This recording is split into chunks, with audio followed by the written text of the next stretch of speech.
এই জেলে প্রবেশ করা মানে জীবনের শেষ অধ্যায় শুরু হওয়া।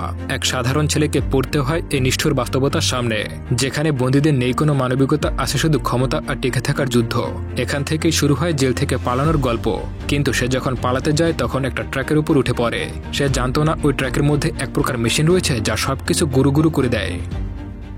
শুরুতেই আমরা রন নামের এই ছেলেটিকে পুলিশের লকআপে দেখতে পাই, যেখানে সে অন্যান্য কয়েদিদের সঙ্গে বন্দী ছিল। আসলে পুলিশ রনের কাছ থেকে বেশ কিছু অবৈধ ড্রাগস পেয়েছিল, যার কারণে তাকে গ্রেফতার করে এখন বিচারকের সামনে পেশ করা হয়েছে। বিচারক রনের অপরাধের জন্য 6 মাসের জেলে দিয়ে দেয়। জেলে পৌঁছে রন দেখে সেখানে অনেক ধরনের আলাদা আলাদা গ্যাং তৈরি হয়েছে, যার মধ্যে আফ্রো আফ্রিকান, মেক্সিকান এবং হোয়াইটসিরা নিজেদেরকে আলাদা আলাদা দলে তৈরি করে বসে আছে। অল্প কিছু জিজ্ঞাসাবাদের পর এক কয়েদি তাকে আর্লির সঙ্গে দেখা করার পরামর্শ দেয়। সে আরো বলে, তুমি তার সঙ্গে দেখা করো। আর্লি ছিল এই জেলের এক অত্যন্ত প্রভাবশালী কয়েদি। প্রত্যেকটা গ্যাংয়ের বন্দীরাই তাকে খুব সম্মান করত। সে খুনের অভিযোগে গত 18 বছর ধরে এই জেলে বন্দী আছে। রন তার কাছে নিজের মামলা সম্পর্কে বেশ কিছু পরামর্শ চাইছিল, কিন্তু আর্লি ব্যস্ত বলে সে সেখান থেকে চলে যায়। এরপর আর্লি তার বন্ধুদের সঙ্গে মিলে আরেকজনকে লুট করার পরিকল্পনা করে, কারণ তার কাছে এমন কিছু ছিল যেটা ওদের প্রয়োজন ছিল। প্রথমে তো ওরা ভালোভাবেই চায়, কিন্তু ওই কয়েদি রাজি না হলে তাকে মারধর করতে শুরু করে। এর মধ্যে যখনই একজন গার্ডের নজর তাদের উপরে পড়ে, তখন তারা তাড়াতাড়ি সেখান থেকে এমনভাবে বেরিয়ে যায় যেন কিছুই হয়নি। দীর্ঘ 18 বছর ধরে এই জেলে থাকার কারণে আর্লোকে সবাই খুব ভালোমতো চেনে। এছাড়াও সে জেলের ক্যাপ্টেনের খুব ভালো বন্ধু হয়ে উঠেছে। ক্যাপ্টেনের জন্য জেলের রিপোর্ট এবং অন্যান্য ছোটখাটো নোটিশও টাইপ করে দিত। রনের ছেলে তার সঙ্গে একজন ট্রান্সজেন্ডার কয়েদিকে রাখা হয়। সে তাকে বলে, তুমি দেখতে অনেকটাই সুন্দর, একটু সাবধানে থেকো, তা না হলে তোমাকে কাঁচাই চিবিয়ে ফেলবে। হিংস্র জন্তুদের এই জেলে কোনো অভাব নেই। ঠিক সেই সময় আর্লোর এক বন্ধু ভিটো রনকে সাইকোমাইন নামের এক কয়েদির সঙ্গে কথা বলতে দেখতে পায়। ভিটো তখন জানতো যে সাইকোমাইন কেমন ধরনের মানুষ, এবং সে আর্লোকে বলে রনের উপরে খুব শীঘ্রই একটা হামলা ঘটবে। ওদিকে তার ছেলে থাকা ট্রান্সজেন্ডার কয়েদি তাকে দ্রুত সম্ভব একটা ধারালো ছুরির ব্যবস্থা করতে বলে, যাতে রন নিজেকে রক্ষা করতে পারে। পরের দিন জিমে বসে রন আর্লোকে জিজ্ঞাসা করে সে কিভাবে এবং কোথা থেকে একটা ধারালো ছুরি জোগাড় করতে পারে। তার সাথে সে আর্লোকে সাইকোমাইন সম্পর্কে পুরো ঘটনাটাই বলে। এরপর আর্লো তাকে বলে, দেখো, তুমি কিছু মাসের জন্য এখানে এসেছো। যদি ঝগড়া ঝামেলায় জড়িয়ে পড়ো তাহলে তোমার শাস্তির মেয়াদ আরো বেড়ে যাবে। এরপর সে নিজেই তার বন্ধুদেরকে নিয়ে সাইকোমাইনের সঙ্গে দেখা করতে যায়। সে সোজাসুজি বলে, ওই নতুন ছেলেটা রন আমার আত্মীয়র ছেলে, তার যদি কিছু হয়ে যায় তাহলে আমি বদলা নিতে আসবো।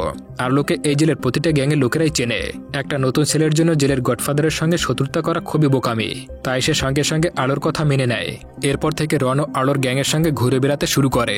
এরপর একদিন যখন আলোর গ্যাংয়ের 3 জন কয়েদি জেলের প্রথম তলায় বসে লুকিয়ে লুকিয়ে তারা দেশি মদ খাচ্ছিল, তখন কিছু গার্ড এই ব্যাপারে জেনে যায়।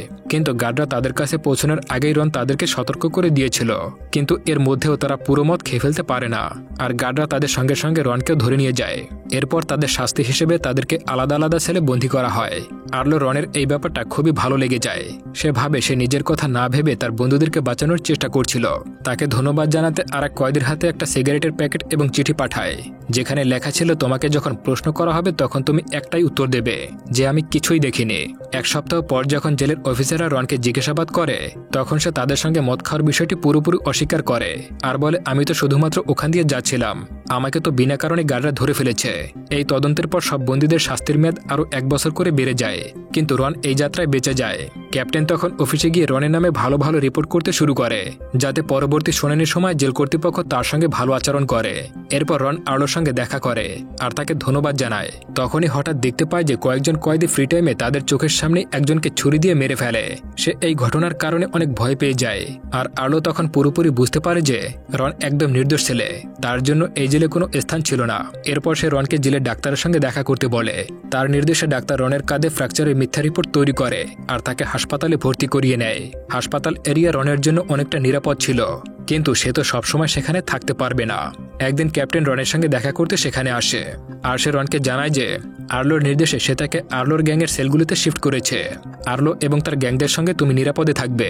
যখনই রন হাসপাতাল থেকে বেরিয়ে আসে তখন সে আর্লোর সঙ্গে দেখা করতে কমন এরিয়ায় যায়। সে 2-1টা কথা বলতেই ছিল, হঠাৎ আফ্রো আফ্রিকান গ্যাংয়েরা জেলে কোনো কাজ করবে না বলে একটা ধর্মঘট শুরু করে দেয়। যখন পরিস্থিতি একটু বেশি উত্তপ্ত হয়ে যায় তখন কয়েদিদের মধ্যে হাতাহাতি শুরু হয়ে যায়। তখন গার্ডরা পরিস্থিতি সামলাতে সাইরেন বাজিয়ে ফায়ারিং করতে শুরু করে, যার পর সব কয়েদি মাটিতে শুয়ে পড়ে। তাদেরকে নিয়ন্ত্রণ করে গার্ডরা বন্দী করে সবাইকে তাদের সেলে পাঠায়। তখন জানা যায় যে এই দুর্ঘটনায় 26 জনের প্রাণ হারিয়েছে। এখন জেলখানায় পুরোপুরি লকডাউন শুরু হয়ে যায়। প্রায় 25 ঘন্টা পর ক্যাপ্টেন আর্লোর ছেলে যায় এবং বলে চলো তোমার কিছু বিশ্বাসযোগ্য সঙ্গীদেরকে নিয়ে রান্না করবে, যাতে অন্তত জেলের গার্ড এবং বাকি বন্দীদের জন্য খাবার তৈরি হতে পারে। গার্ডকে বলে সে রনকেও রান্নাঘরে নিয়ে যায়, যেখানে ক্যাপ্টেন, গার্ডরা আর আর্লোরা ডিনার করছিল। আর্লো তাকে সবেমাত্র রান্না করা গরম গরম খাবার দেয় আর তাকে বুঝায় যে এমন কোনো দাঙ্গার পর এই ধরনের প্রোটোকল ফলো করা হয় যাতে কয়েদিদের নিয়ন্ত্রণে আনা যায়। হঠাৎই রন তার কথা কেটে দিয়ে আর্লোকে জিজ্ঞাসা করে, আপনি আমার জন্য এত সাহায্য কেন করছেন? 1 মাস আগেও সে তাকে চিনত না। যখন সে এই জেলে এসেছিল তখন তার বয়সও তার মতোই ছিল, তখন কেউ তাকে কোনো সাহায্য করেনি। আর আজও সে মনে রেখেছে কতটা ভয় ছিল সেই দিন। এজন্য সে চায় না রনের সঙ্গেও ঠিক এমন কিছু ঘটুক।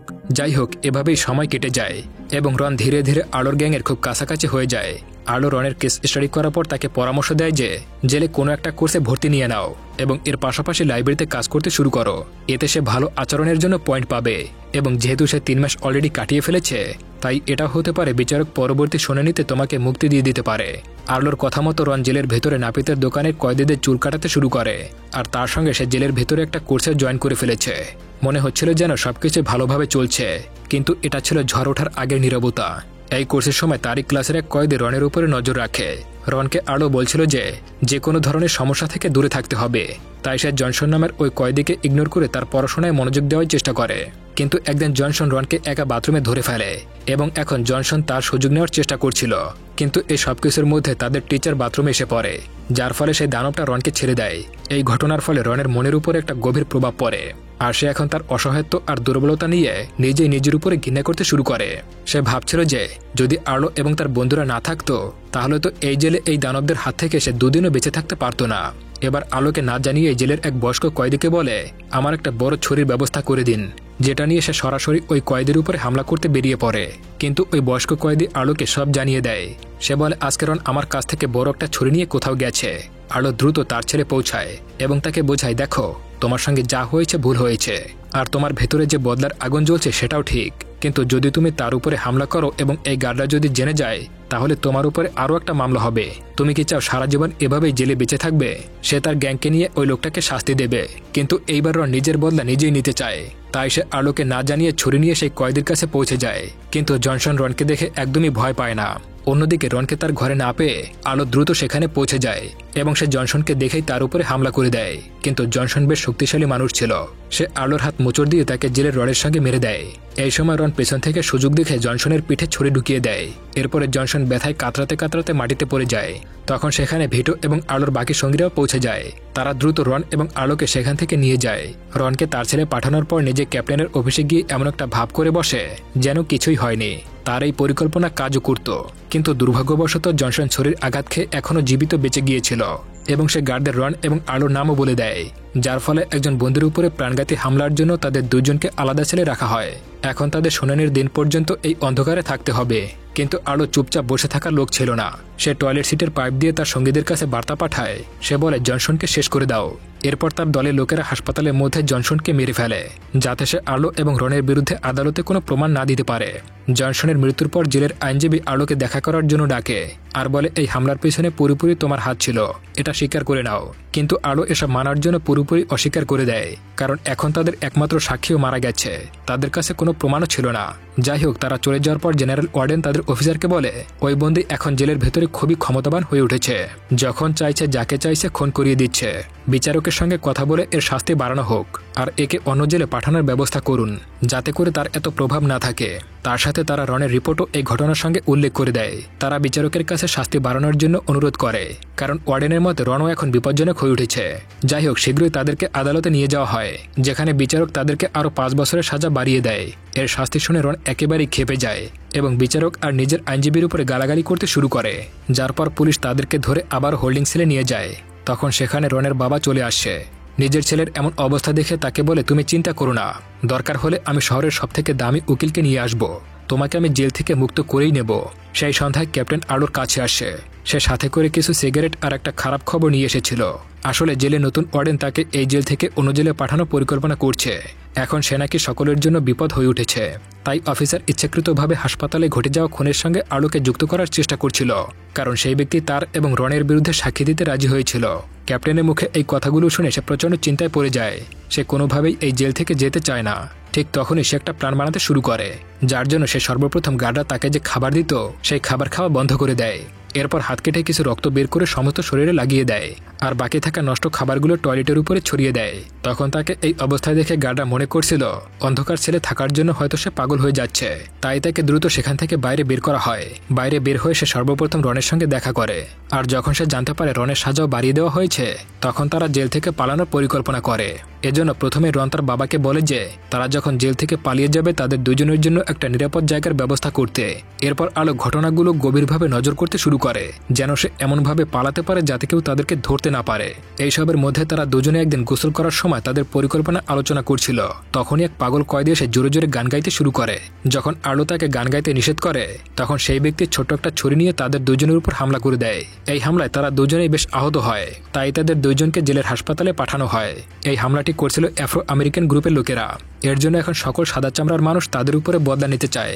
জেলের চারদিকে বেশ গুরুতর পরিবেশ বিরাজ করছিল, কিন্তু একদিন আমেরিকান এক নেতা সরাসরি হাসপাতালে এসে আলোর সঙ্গে দেখা করে। আসলে তাকে যে আক্রমণ করেছিল সেই ব্যক্তি মানসিকভাবে ঠিক ছিল না এবং এই কাজটি সে শুধুমাত্র নিজের পাগলামের জন্যই করেছে। তাই এজন্য সে চায় না যেন নিজেদের মধ্যে কোনো দাঙ্গা লাগে, কারণ এতে শুধুমাত্র কয়েদিদের ক্ষতি হবে। আর আফ্রো আমেরিকান গ্যাংয়ের সবাই তাকে অনেক সম্মান করত। আর এই নেতা আরও বলে তারা নিজেরাই ওই ব্যক্তিকে শাস্তি দেবে। অন্যদিকে আলো চাচ্ছিল না বিনা কারণে লড়াই বেড়ে যাক, এই কারণে সে সকল সাথীদেরকে বলে কোনো রকমের ঝামেলায় না জড়াতে। এরপর আফ্রো আমেরিকান গ্যাংয়ের এক ভয়ঙ্কর সদস্য ওই পাগল লোকটাকে মেরে জেলের আবর্জনার মধ্যে ফেলে দেয়, যাতে করে তার মৃতদেহটা একেবারে বাইরে গিয়ে নর্দমায় পড়ে। কিন্তু যখনই আলো এই ব্যাপারটা জানতে পারে তখনই তার মাথায় জেল থেকে পালানোর একটা পরিকল্পনা ঘুরতে থাকে। এরপর সে রনকে বলে ময়লা ট্রাক প্রতিদিন আসে, কিন্তু ভেতরে কোনো চেক হয় না, কারণ ড্রাইভাররা সবসময় ভেতরের আবর্জনা ভেতরে ক্রাশ করে দেয়। আর এই ভয় আজ পর্যন্ত কেউ কখনো ট্রাকের মধ্যে লুকিয়ে পালানোর চেষ্টা করেনি। কিন্তু যদি তারা কোনো রকমের ভাবে ক্রাশ না হয়ে যায় তাহলে তারা পুরোপুরি স্বাধীন হয়ে যাবে। এটা ছিল সবথেকে বিপজ্জনক কাজ। এর জন্য আলো তার পুরনো সঙ্গীদের কাছ থেকে সাহায্য চায়। তারা পুরো প্ল্যান শোনার পর ট্রাকের কর্মচারীদেরকে ঘুষ দিয়ে তাদের কাজের জন্য রাজি করায়। ওদিকে রান্নাঘরে কাজ করা কয়েদিরা তাদের দুজনের জন্য বড় বড় দুটি লোহার রড ব্যবস্থা করে, যেগুলো এতটাই শক্তিশালী ছিল যে সেগুলো ট্রাকের প্রেসার থামাতে পারবে, না হলে তাদের হাড় মাংস এক হয়ে যাবে। সব প্রস্তুতি শেষ হওয়ার পর তারা দুজনে জেল থেকে পালানোর জন্য পুরোপুরি প্রস্তুত ছিল। জেল থেকে পালানোর আগের রাতে আলো এবং তার সমস্ত বন্ধুদের সঙ্গে শেষবারের মতো দেখা করে, কারণ দীর্ঘ 18 বছর পর সে মুক্তি পাবে। পরের দিন জেল থেকে পালানোর সময় তারা দুজনে চুপি চুপি রান্নাঘরে ঢুকে যায়, যেখানে কিছু কয়েদি তাদেরকে গার্ড দিয়ে লুকাতে সাহায্য করে। এর ফলে তারা রড আর ব্যাগ নিয়ে ওই ট্রাকের মধ্যে পৌঁছে যায়। গার্ডের চোখ ফাঁকি দিয়ে রন দ্রুত সেখান থেকে পালিয়ে যায়, কিন্তু যখনই আলো যাবে তখনই সেখানে একজন গার্ড চলে আসে, যার কারণে আলো চাইলেও ট্রাকের মধ্যে যেতে পারে না। এবার গার্ডও দরজা বন্ধ করে দেয় এবং দাঁড়িয়ে ট্রাক ড্রাইভারের সঙ্গে কথা বলতে শুরু করে।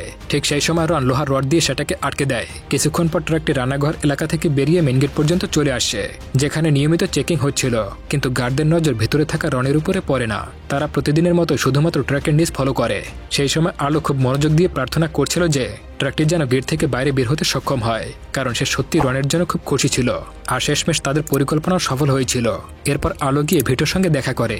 তখন সে ভিটোকে তার ব্যর্থতার কথা বলে। ভিটো তখন বলে, ভাই, জেল থেকে বেরিয়ে বা তুই কি করবি? সবাই জানে জেলার তো নামে মাত্র, এই জেল তো তুই চালাস, তুই হচ্ছিস এখানকার রাজা, তুই চলে গেলে তো কোনো মজাই থাকবে না। এই কথা শুনে আলো ধীরে ধীরে হেসে ওঠে আর মুভিটা এখানেই শেষ হয়ে যায়।